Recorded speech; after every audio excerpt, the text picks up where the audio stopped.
Break Fix's History of Motorsports series is brought to you in part by the International Motor Racing Research Center, as well as the Society of Automotive Historians, the Watkins Glen Area Chamber of Commerce, and the Argetsinger family. Truth is the Daughter of Time by Trevor Lister. Trevor entered the University of Canterbury on a public service scholarship, graduating with a double degree in physics and mechanical engineering. On graduation, he worked in the Ministry of Transport in the setting and administration of motor vehicle safety standards, primarily on natural gas and LPG vehicle standards. This led to a secondment to a national research and development organization where he was responsible for research on a wider range of alternative motor vehicle fuels. It led also to an international consultancy in that area, including a stint as the New Zealand delegate to the International Natural Gas Vehicles Association. Upon completion of that work, he returned to his foundation automotive design skills and his motorsports hobby, at which point he became an inspector and certifier on other people's projects, as well as designing, building, and racing his own cars. In semi-retirement, he took up teaching and tutoring pre-apprentice students in mathematics, science, and automotive engineering. In full retirement, he assumed the role of editor of the newsletter of the Classic Motor Racing Club of New Zealand. That is when, searching for newsletter stories, he came across the work of Donald Capps and their common interest in old Maseratis. The upshot of working together on the histories of these cars became the main point of the presentation in this symposium. It appears that Maserati in the 1950s identified their competition cars by their engine numbers, not their chassis numbers, and that this process allowed for individual cars to have carried more than one identity. This has implications for the provenance of these cars. All right, folks, next up is Trevor Lister, and Trevor's giving a talk, much of the research shared with Don Capps. Truth is the Daughter of Time. Good morning to all my old friends in the Glen. Been a while since I was last there, especially if Donald Capps is in the audience. A big hello, Donald. Thank you very much for your support over the years. I will be talking today on what might sound on a little strange approach to vehicle identity, old Maseratis, specifically in the 1950s. I'll be looking at the different ways in which a vehicle can be identified and what that might mean for the provenance of the vehicle.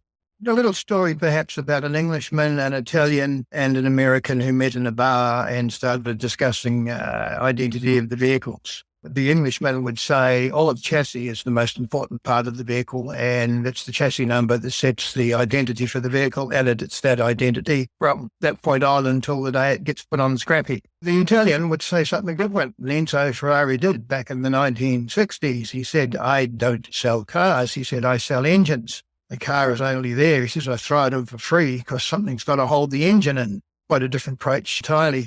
The American was probably Bob because he was the story I've got here is coming from a Ford perspective. Henry in the 1930s would identify the vehicles coming down the production line were identified according to their engine number. Imagine yourself at a very busy plant. The engine has just been passed through its pre-run testing. It's just about to be placed in the vehicle. It has a gearbox attached to it. The gearbox gets stamped with the engine number. Then bodywork gets applied, and just before the bodywork gets done up nice and tight, the engine number is stamped on the frame. Nice and simple. The engine sets the identity of the car. A little further on that one and say that, and naturally there is a wee twist if it's Enzo talked about production cars as well as race cars, but at Maserati, if a engine in a race car was changed, then the identity of the vehicle was changed to match the engine number. And as the engine number didn't just set the identity when it first rolled off the production line, it was quite capable of changing and giving a different vehicle identity as the vehicle was raced, even race to race. Chosen this car as an illustration of what happened at Maserati because it's a very rich car in terms of its background and its provenance. If you look at it on the slide, it looks like pretty much like a standard 1950s Maserati Formula One car, but in fact it is not. It started off as a 2-litre Formula 2 car, and it had a identity number given by its engine of 2038. That was its first identity. the very early part of the 1954 Formula One racing season. The cars were in Argentina. Maserati had a lot of orders for its new 250F Formula One car, but unfortunately it could not supply every customer at the same race. So some of the Formula 2 cars were adapted to Formula One specification by putting a bigger engine in and running them as Formula One cars. So this is one of those cars. When it got its Formula One engine, replacing the old Formula 2 one, its identity changed to match the new larger engine. In that guise, this car was known as 2510. And that wasn't the end of its identity. The following year, it was bodywork revised, which is why you see the lovely 250F type bodywork on it in the photograph. Its engine was changed once more. It now got engine 2518, and it took on identity 2518. So if we trace this car right through, we see three identities all set by the engine that it was carrying at the time. And it doesn't stop there. The interims, there are four of them altogether. They all had that same pattern of giving up their old Formula 2 number and adopting the Formula 1 engine number. Each and every one of them followed exactly the same pattern. So comfortable looking at the interims to say that, yes, that's carried out. The Maserati was obviously identifying according to engine number. And if the engine went to another vehicle, it would carry its identity, take the engine identity with it. So far, so good, except in England, they didn't do that. In England, there was a lot of interest in Formula One, of course. It's just getting to the point where England was ready to start dominating Formula One in a year or two's time. And the English commentators were very keen on pushing for the chassis number to be the one which identified the car. This might be so in England, but it's not so everywhere else. Unfortunately, the English men did most of the commentaries. Quite frankly, they did it according to the English pattern. That chassis number determined the identity. English pattern is strict and rigid. That says that's the identity, it's the chassis, and that's all that matters, and it will always be forever. But that approach is no good whatsoever in a set of circumstances where the engine number will change and the identity will change. And the vehicle may carry 3 or 4 different identities in its lifetime. Or the same engine may turn up on 3 or 4 cars or more. Which means that when we look at the old commentaries and the identities, we now have another question to ask in terms of provenance. And that question is not, is this the car you think you've got? The question now becomes, does this car have the background that you said it was? Is it really the car that Fangio used in a particular race on a particular day? Because if it's had multiple identities, we're now going to have to say which identity on that day was the one that was used. And that's the implications for provenance. This car is a Maserati 250F with a very interesting background of provenance. It is actually the third car of 3 to carry engine and identity 2504. The first car to do so was one of the interim Formula One cars that we saw before. When the customer car was ready, the full Formula One car was ready, the interim was sent back to the factory and the brand new 250F was given to Prince Burr, and he had a great time racing it in the 50s. Except he only raced it 1.5 races. He was ill at the British Grand Prix and made a deal with the BRM team to have a second driver drive his car if he, Burr, could not do so because of his illness. Halfway through the race, he came in, the drivers changed positions. The BRM driver took the car out, and within 2 or 3 laps, managed to roll it over on its lid and damaged the car quite a lot. The unfortunate part was that Burr now had a race meeting the following weekend, which would have a lot of starting money, but he had no car to race. So the deal was made with the BRM team that they would swap the engines and the identities into the cars. The damaged one would be retained by BRM, and Burr would go away with the old BRM team car. And that's what he would race. So it turned out nobody said anything about it for a long, long time. The car itself was photographed outside a museum in New Zealand, came into New Zealand as car 2509, which was the BRM team car, but it wasn't 2509 at all. Underneath it, it was 2504. We checked this out a few years back by putting a tape measure over it. There was a difference in builds between the two. 2504 was a very early car, and it had a slightly shorter wheelbase, and we measured it up, and sure enough, the car masquerading as 2509 in New Zealand for many, many years. It's actually 2504. Third of the cars to carry that number, and also one fourth one later on, also carried the engine number 2504, and was also known as 2504. So that's 4 vehicles, 4 engines, 1 identity, 2504. This rearrangement of identity numbers every time an engine was changed has been around for a long time. The old English commentaries actually noticed that the changes had taken place. They would note, for instance, the car 2512, at least I'm pretty sure it was 2512, turning up to race, say it's 2514 or something like that, would note that there was a change in identity but gave no clue whatsoever or any thought to why that may have been so. To answer that question, we go to Donald's database. It's a very, very large database, very well laid out. I've got to thank Don for giving me access to that database a long time ago.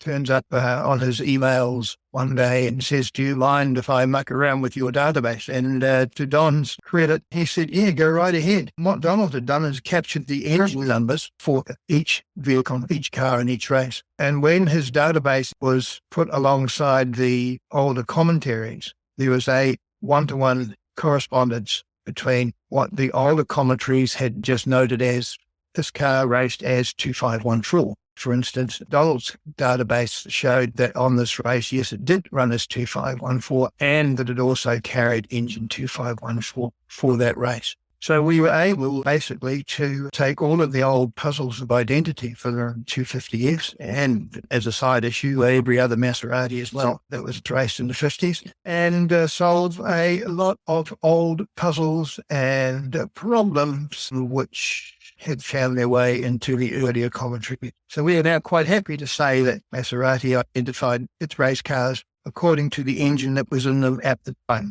If you have a look at this document, you'll see on Don's side notes on the right-hand side of the page, every now and again he will note with engine 2514. For instance, his following car 2512, which is a very interesting little thing in its own right. To go with, if you wish to continue this with us, we'd be very, very happy to have you do so, because the more attention we put to it, the more accurate we get with our data and our conclusions. There is a set of papers to go with this presentation, and they are available from Bob if you wish, or Bob will give you an email from me and you can get them direct. Have a look at the whole thing, but it's only 17 pages long and we won't be able to get there. Don, nice to see you. How are you going? I'm the one who put this together, so let me try to explain it to you. I am a trained professional historian, so when I started seeing anomalies in data that I'm digging out of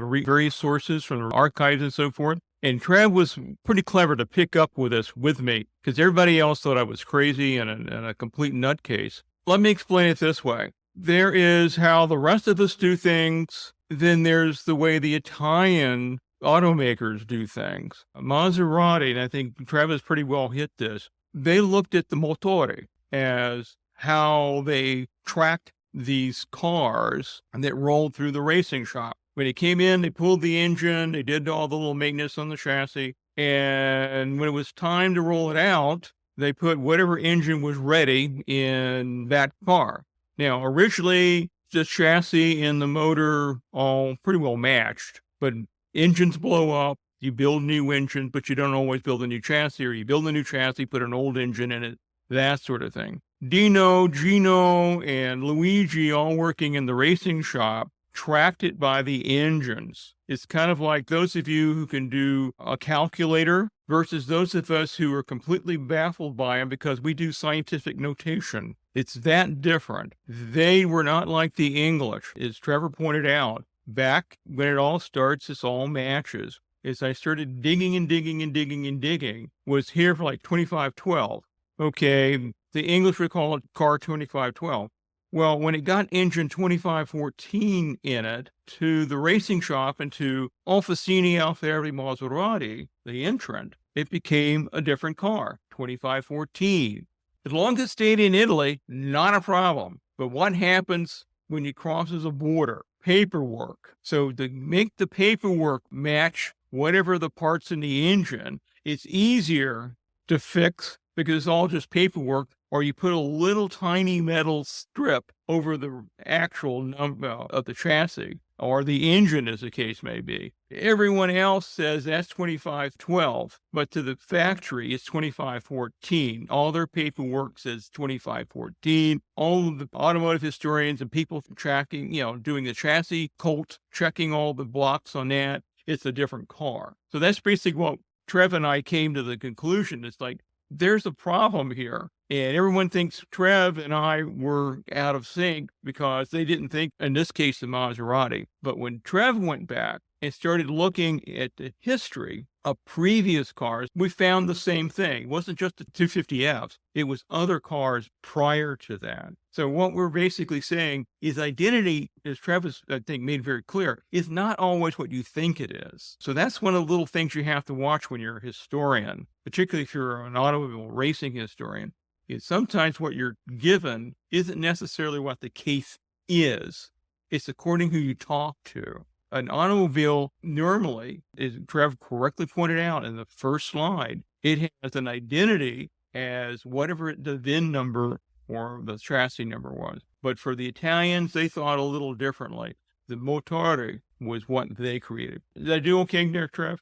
You're doing fine. Now that you're all confused, don't laugh. We have fought this battle, Trev and I, for what now? Better part of a decade? Something like Yeah, that. that'd be Well, that would be close to it. And also, Don, as you say, people saying to me that it cannot possibly be true, which is just the fuse you need to light if you want me to prove something. I have a good friend who just got a Lifetime Achievement Award in England for his writings, this guy named Doug Nye. And Doug, you and I go back a long way. We've actually had Doug here at the Research Center. It's 20 years ago now. But he is reluctant to accept this because, see, blunt, he's a pommy, and that's how they do things. It's everything's the chassis. But when I talk to people in Italy, they go, so seriously, makes sense. A motore. No, not Telerico. It's a motore. So it's a little different. And it's just like anything else. When you switch over to certain types of history and nationalities, you have to be very careful. We may all agree that on the auction block, it's 2512. But really,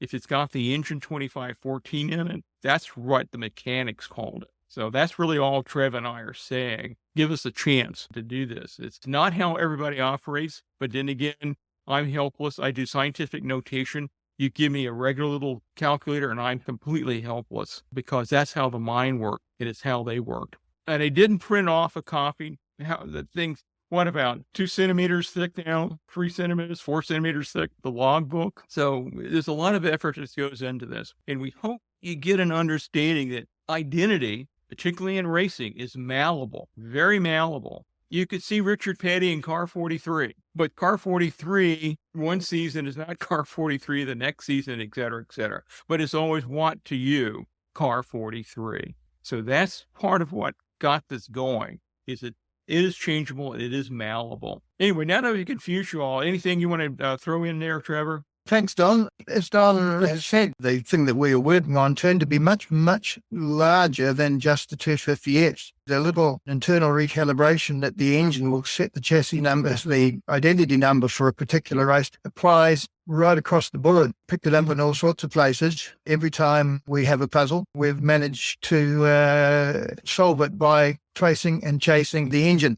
whether that be a sports car, Formula One car, or even a 1930s or a very early 1928s, comes down to the same thing. Engine equals identity, or at least for that day. Thanks, Don. That's our story, and we are definitely sticking to it. Okay? Any questions for us? Yeah, we got a couple. Blast away. Don, I feel like the reason that Doug Nye doesn't want to commit to accepting this research has nothing to do with his nationality and everything to do with the fact that Doug Nye is retained by auction companies to confirm the identity and the history of valuable old racing cars. And when yourself and Trevor presented this research a couple of years ago at a conference that we were both at, I happened to have lunch with very well-known classic car and racing car broker. And I said to him, dude, what do you think of this?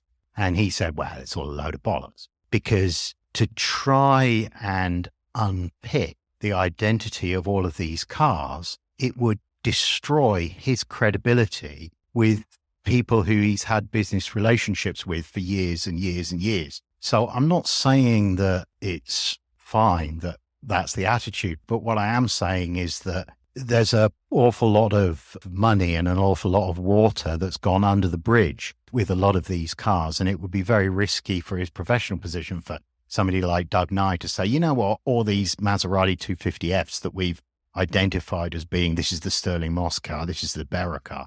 If we were suddenly to throw all of that up in the air and leave everybody feeling as faintly confused and dissatisfied as we're feeling at the moment about the identity of these cars, there's almost no upside. I feel it's a little bit like when colleagues of mine at the university proposed systems to better identify whether or not a particular car was authentic or not. Pushback that we had from within the old car community was, you know what, we don't want to know if it's inauthentic. I want to believe that Sterling Moss owned my car and raced my car. It's in nobody's interest to do all of the research simply to cast doubt on the identity of this particular car. It was not an easy concept at first to accept because we've all been drummed and this is how it is. It was only those little pesky things called facts. And this was the key. If you dig, and that's what we do. By dumb luck, I made acquaintance of a guy named Barry Hopkirk up in British Columbia, Vancouver, who had an interest in the 250Fs and was a mania, basically. And he had all this chassis numbers that he had created because some cars, you could count the louvers, and some you could do the dents and all this sort of thing. It was particular to that chassis. However, he also had gotten, by accident, the numbers of the engines in those cars. And when I started noticing something that Barry just didn't quite get, he thought I was nuts like everybody else, was, wait a minute, you're calling it 2512, but the factory's calling it 2514. And everybody else is calling it because the chassis is 2512. But the Italians are calling it that. So what's wrong? But you're correct. The commercial interest in changing all this it would only be basically Maserati, Bondini, a bunch of the Inis, if you will, that did this. Remember, Ferrari started off that way. And then because he had so many English customers, said it was much easier. Because if you ever look at the Ferrari list, there is the Tulare, the Valero, the chassis. But if the engine's different, it's noted. It's always noted. And a lot of times you'll find on the paperwork, the engine in the Ferrari paperwork. This is a fascinating topic that I never dreamed I'd ever be dealing with. But identity became an issue simply because it was so confusing. I just want to say that I think it's a little unfair to paint strictly Italian automakers for this kind of confusion. Doug Nye and I had a long and interesting session together on the identity of Lotus 19s. As most of us may know, a certain English manufacturer of cars named Lotus, last name was Chapman, had a tendency to want to change things around. And there were all sorts of good and sometimes bad reasons. Sometimes they needed to get it across the border, and the one that was on the paperwork had one chassis number, and the one they had in the truck had another one, so they changed it. In the case of Lotus 19s, it is truly murky. I got involved with a car that claimed to be the first that Moss drove to two very successful races, first at Riverside and then at Monterey. There are 3 people in the world who claim absolutely that they own that car. The joke is that the car was actually comprehensively destroyed in an accident in New Zealand, and the remains of the car came back in a suitcase that went into the baggage container of the jet that it came back on. So it's a fascinating topic and one that's full of all sorts of problems. I've been yelled at any number of different times about that sort of thing. So good for you guys for doing it. It's fascinating. And also, of course, as we are hearing, it also relates a lot to not only value, but really what the history is, and something that sometimes it's just going to be too murky to dig out, but there it is. It always boils down to one phrase, pity the poor historian. We can only do what we do. We do the facts. Again, Trev did a tremendous amount of work. And again, Trev and I go back a long ways on this, and we appreciate you giving us the patience to put up with it. Thank you so much for doing this. And I was curious if the logbook extends to any of the French marks, specifically Delahaye is something I've been looking into, and I'm encountering some of the same issues. There are others have gone and replicated this, because one of the things we do as a historian, it's different than like Doug. Doug keeps a lot of information. He holds it, which is what authors do, what historians do, until it gets published. I've thrown this information out there some time ago. I set on a lot of information from Barry and another good friend of mine, David McKenzie, who did a lot of work, who helped unknowingly find the anomalies, because that's what we look for. We look for anomalies, and helped me find some of these anomalies, even though he was not sure what I was looking for at first. There are a number of people who come around to this. I think they basically still very quiet about it, exactly what John pointed out, because then you start looking at Alfa Romeo. You start looking at these other companies as well, Seat, Osaka, and so forth. A lot of them initially did it identity one way, but because of their customer base, they're not stupid. They understand how the system works, and they found that out real quick, that don't confuse people. All Trev and I do is confuse people, because we look at the facts and we don't worry about the other stuff. Thank goodness, because I would make a horrible car dealer, tell you what it is, sort of thing. I just have a warning that none of this applies to American race cars up at least through 1980. Numbers for Miller cars have been lost. Frank Curtis and Watson numbered cars, and I have the bill sheets for most of the Offenhauser engines, but they changed engines without making any note at all. If an engine blew up, they put another one in, and so what? Actually, at one year in the 50s, there were more Offenhauser engines entered at Indy than had been built by Meyer and Drake and Offenhauser, because people took blown-up engines and bought some parts and put them together. So you can't run the numbers. You have to look at number of louvers and welds on the chassis and identify them. And I should give some credit to Gordon, because that was one of the anomalies that I began coming back to. I said, this can't be unique. And you look at a lot of American racing cars, dirt track cars, etc., they didn't have an identity except number 52, number 88. That was basically it. And you're right. When you had pointed out, said, I'm not insane, because Gordon has found the same thing off the engines. And we said, we found that some of these engines, when they were broken, they got thrown. Chassis were, like modern. There's a couple of McLarens. There must be like 15 of one chassis number, because it's ridiculous. Identity is an open topic. Have at it, as far as I'm concerned. Thank you very much. We appreciate it all. Thank you, Trev. Thank you, Don and Trevor. We could stay here till midnight, probably. Trevor sent me pages and pages of documentation, which he said pass along to whoever asks for it. So I have a PDF that's, 30, 40 pages long, if you want it, and then you email me that you want it. It's easy as that. Okay, Trevor, thank you much. Thank everybody in your team, right down to getting the invite to present to you guys. Okay. Appreciated, did it, and thank you very much. Just to finish on there, Bob, I have a friend who looked at what I'd done, and he said, what are you worried about? He said that the John, Paul, George, and Ringo would make no difference as long as you could track them, which I think it's Donald's point. There's two different ways of tracking. We'll bring them together. So thank you all very much, and see you next time round. Thanks, Trevor.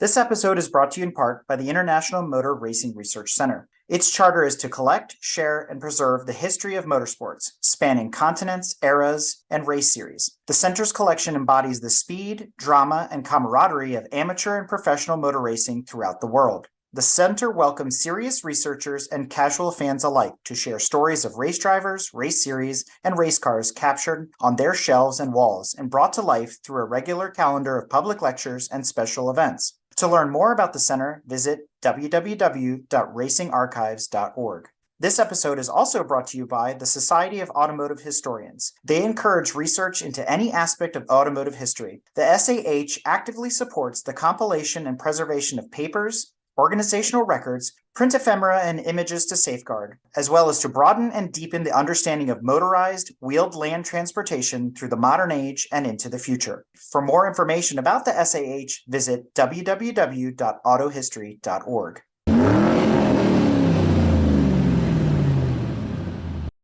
hope you enjoyed another awesome episode of Break Fix Podcast, brought to you by Grand Touring Motorsports. If you'd like to be a guest on the show or get involved, be sure to follow us on all social media platforms at Grand Touring Motorsports. And if you'd like to learn more about the content of this episode, be sure to check out the follow-on article at gtmotorsports.org. We remain a commercial-free and no annual fees organization through our sponsors, but also through the generous support of our fans, families, and friends through Patreon. For as little as $2.50 a month, you can get access to more behind-the-scenes action, additional pit stop minisodes, and other VIP goodies, as well as keeping our team of creators fed on their strict diet of Fig Newtons, gummy bears, and Monster. So consider signing up for Patreon today at www.patreon.com/GT Motorsports. And remember, without you, none of this would be possible.